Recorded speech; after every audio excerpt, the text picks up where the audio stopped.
Comic-Con fans, this is Hermes Press's Comic-Con at Home 2020 panel.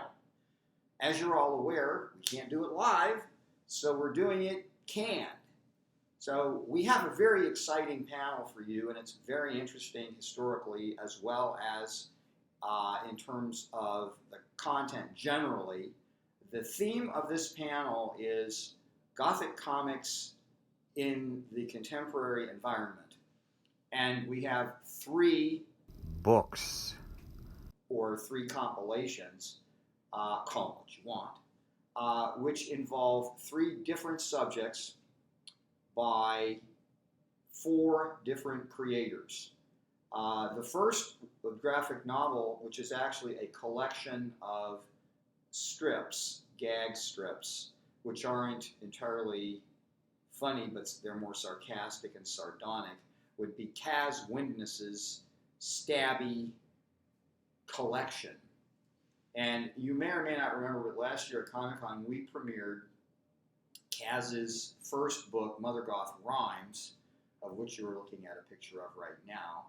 And she created a character in one of the rhymes in that book called Stabby the Unicorn.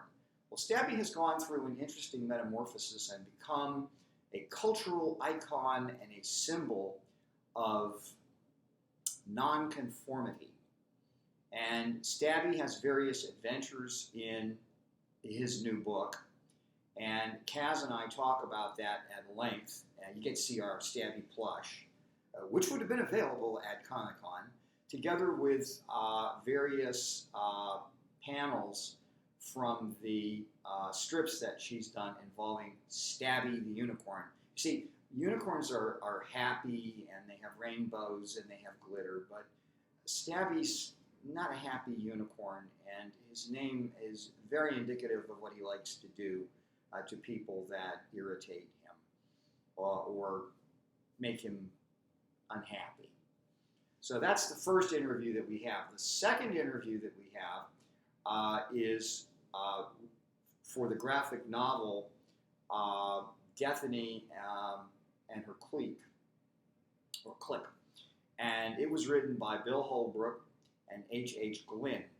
And I interviewed both of them to discuss this very, very complex, very interesting, very up-to-date, relevant graphic novel about going to middle school and what you experience when you don't fit in and how you deal with it. And it's based on the character Dethany, which is a very popular character in Bill's comic strip, which runs in a number of newspapers, called On the Fast Track.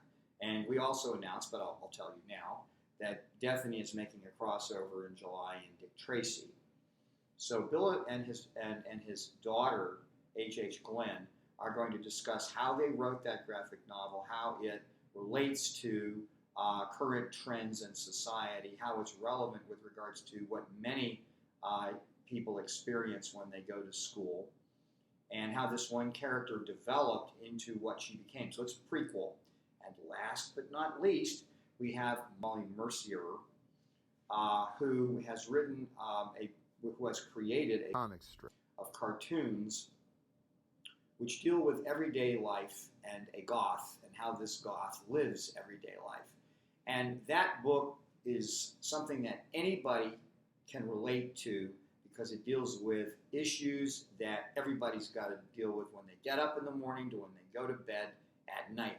And the interview with Molly is quite revealing in terms of her motivations to do this. She's very talented. This is her first book, and we're very proud to have her as on our group of artists and writers with Hermes Press. So without further ado, let's get to the interviews. Everybody at Comic-Con, this is not a real panel. I'm here with Kaz Windness. This is our virtual panel. And guess who do you have with you? It's Stabby! All right, we love Stabby. Let me show you the Stabby cover, everybody. That's Stabby. You can't get better than Stabby. And, you know, before I begin, I'm going to show this to the audience, and Kaz can explain why Stabby is different from regular unicorns, and that's the reason we love Stabby. And this comes from the book. Let me get this You over see here. it? Yeah, the differences between stabby and regular unicorns. Well, who's positively magical and ready for sunshine, giggles, and sliding down rainbows? It's not Stabby, stabby. exactly. As a matter of fact, can we tell them that at the last Comic-Con panel we did, we sang the Stabby song? Oh, we did. Well, Remember? that's where he came from. I mean, everybody loves. Yeah, no, I got the book right here. Yeah, Oh, perfect. yeah, I got it. Yep, that's Stabby. That's the original Stabby, and he was such a hit at Comic-Con last year that he had to get his own book. He looks a little bit different now, but he's just as stabby as he was before. He's got more attitude. He's got more Yeah, attitude. yeah, totally. He's just. I'll tell you something funny for the Comic-Con audience. Since we have Bill Holbrook on this panel, and we did this video with his daughter yesterday. He had your book and held it up. He likes your book. That's awesome. I thought that was Well, really I'm cool. thrilled, tickled. That's No, I mean that's really fantastic. And Stabby is the perfect accompaniment for Mother He's Goth. got these little spin-off guy. Yeah, I mean we got that, and if we were having Comic-Con, folks, I'm really sorry, but you would have had your Stabby plush and maybe some other Stabby stuff. So much swag. But next year, hopefully, if everybody keeps on washing their hands, now look Right. at me. Wash your I've been washing my hands. And you get to wear your mask. I have one with little goth. You can cute it up. You show off your own style with your face mask, and then maybe we can have Comic-Con next year. Let's do this. Look at Stabby masks. When I talked to one of the guys that runs Comic-Con, because we're doing it next year. Yeah. He said, we're going to do it if we have to wear masks. And I said, well, I think we'll be to the point where we can do it next year. I hope. Right. You would think the costumes would add to the protective layer. You could even wear one of those, old plague doctor masks, gas masks. You wear shroud. Yeah, shroud, big long black rubber gloves. Exactly. I think we can do this. I think it should just be on. Maybe I'll just dress like Fester. No. I'm not a Fester guy. Okay, listen. I dress like Gomez. The only difference is I don't smoke.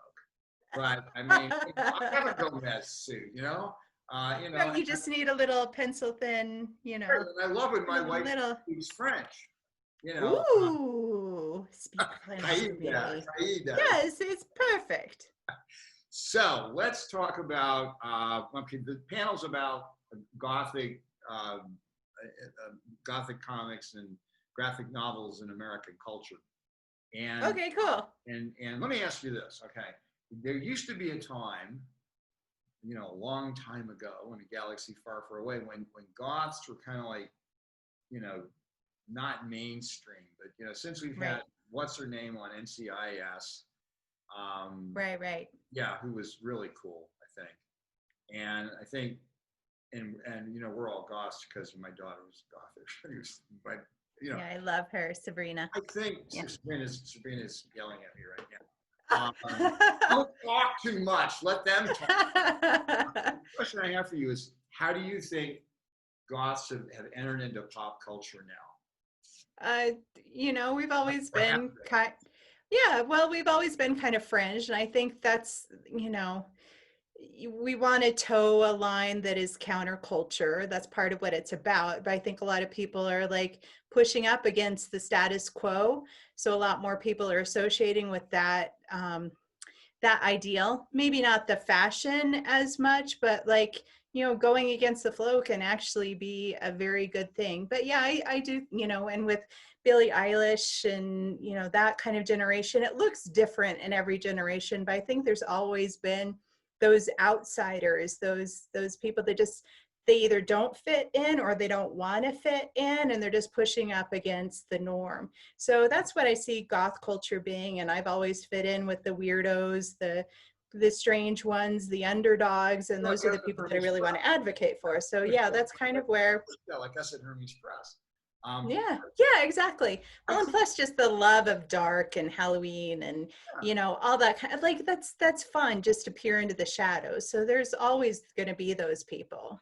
Well, you know, and we couldn't have a better time in the world for a lot of goth. Yeah. I Yeah. I mean, especially with, you know, because we're not going to talk about politics because we don't want to. Oh, we would never do that. We would never get Everybody- into that. No. With the current Would want to offend anyone? No. no, I wouldn't want to offend anybody. With the current regime, we'll call them the regime. With the current regime, we need some thinking outside the box because everybody Yeah. who's inside the box, you know, they were different kinds of clothes than goths. They were brown shirts. Yeah. And other Right. exactly. And actually, Yeah. we're the exact antipode of that Yeah. because we want Yeah, to. absolutely. Free speech and, you know, Yeah. yeah. Well, and that's, you know, when Nazi Germany, that's the first people they took out were those, you know, the people that were speaking out and the artists and the gays and the Jews and the, yeah. And that's the reason Yep. they got Yeah. out of there. That they got out of there. And you know, it's interesting because historically, the great modernist movement, the Bauhaus, was in Germany, and you know, they got out of there and they came to the United States. And that's Yeah. the reason we have a lot of, you know, what we have here in the US is because they got out of there in the 30s. They were smart. Right. They saw it coming. We don't have to do that yet. Yeah.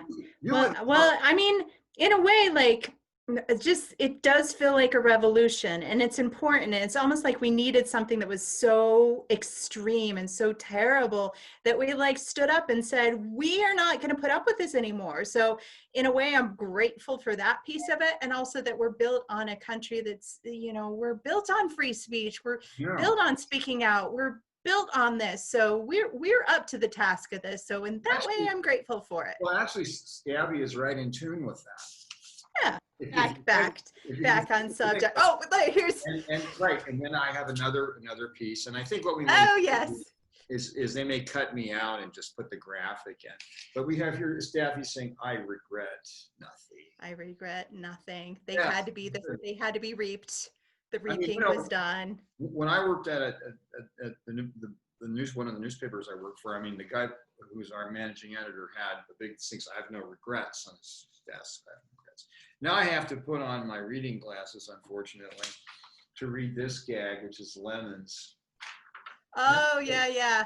In fact, what we'll do is we'll just put the graph in, and everybody who's watching this video, see, you're not going to see me. They'll just put the graphic up, and you can read it and see how clever it is. Yeah. There's this whole running gag now that Stabby wears skulls as jaunty hats. So, and he usually has an eyeball dangling off the end of his horn. Well, yes. And a certain particular person and another one, which we won't get to. Yeah. He might have stabbed certain public figures. With Stabby in the market. Yeah. Well, and this was, you know, today he would be wearing a mask in the market, but I think it's just as applicable today as it was when I drew it. Shopping sad. Yeah, poor guy. Oh, and you know what? For some reason, I don't have a pandemic, but we'll put. Oh, yeah, Pandemic. I can send it to you. Yeah. We'll put Pandemic up too, because people should read Pandemic. And then, of course, you know, we always have to have an homage, or as I used to say, an homage. So who are we homaging? Well, you're homaging. Oh, yeah. Scream. The Scream. Yeah, there's this whole series of masterpiece makeovers. And I think that Munch. And I've also been doing on the side these thrift store paintings. You can see one up here where I'm just painting Stabby into thrift store paintings. So this one is him as the Kraken taking down a sailing ship. I remember the Kraken because, you know, not only did I study Greek mythology, I also watched. It was Ray Harryhausen's last movie. What was it called? I don't remember. It had what's his name, the handsome guy in it. Clash of the Titans. Oh, Clash of the Titans, right? Yeah, yeah. That was the least Ray Harryhausen movie that Ray Harryhausen ever did. You know, I remember the original one with all this, the gorgons and the stiff. Yeah. Yeah, it's awesome. Well, let me ask you this. In your reference material, have you ever thought about the stuff that Ray Harryhausen did? Because I just watched Jason and the Argonauts the other night. Oh no, yeah. I mean, I'm influenced by a lot of I love funky stuff. So it kind of goes into the compost pile, and I don't necessarily know exactly where the ideas grow out of, but absolutely. Kind of molds together. Yeah, absolutely. I mean, it's a weird thing going on in here. I will tell you that. Lots of weirdness going on. No, but it's coming out right, so there's no problem. Oh, thank you. Now last time we talked about Charles Adams and Goring and things like that, and it's pretty clear that your work doesn't copy theirs. It doesn't at all. But I mean, it's clearly something that you looked at. And oh yeah, I'm inspired by that. That goes into the mixer for sure, and timber, and I just like it. Just little off kilter, but still whimsical and funny. I have a definite line, like I don't show, like even in the stabby, you look at the lemons, you don't see the murders happening on screen. I don't want to show that. I just like let people's brain fill in the middle. It's a parody. It's not. Yeah. It's a parody. I mean, it's the best stuff. The best stuff is parody because I remember one of my favorite science fiction writers is a Polish guy named Stanisław Lem. He was alive during the dictator, during the communism, and they used to say to him, "How do you write these books? You have freedom of speech. You don't have freedom of speech." And he'd say, "Oh no, we have freedom of speech. We just don't have freedom after speech." Oh, right. You would say whatever you want once. Yeah. And so the thing is that if you hide it with humor. Yeah. I mean, it's like when they did the original Star Trek, it was the same thing. They were talking about the Vietnam War, but they weren't. Oh, interesting. I didn't know that. Yeah. And and I knew that Star Wars was a spin-off of, I believe it was the Japanese movies. Star Wars was a spin-off of everything. Yeah. But it's like it's because we appreciate it. It's not because we want to rip it off. It's because I see something brilliant here, and what could I do with that brilliant thing in a unique, different way? Like they say, there are no new ideas, they're just amalgamations of other ideas, but that's why we love them. It's just in our genetics to love story, to want to understand what it's and what you're doing is you're taking a character with attitude, and what you're doing is it's funny and it's parody, but it's dealing with contemporary issues. Well, it's cathartic for me. It's a way that I can take out my anger and frustration in a safe way. And I think it's cathartic for other people. They really relate to Stabby, and, it makes them feel better. So maybe they don't go out into the world and stab. At least for 20 minutes. So let me ask you, anything you want to add or tell all those folks who are watching this video virtually it's called Comic-Con at Home or something like that. For Comic-Con at Home.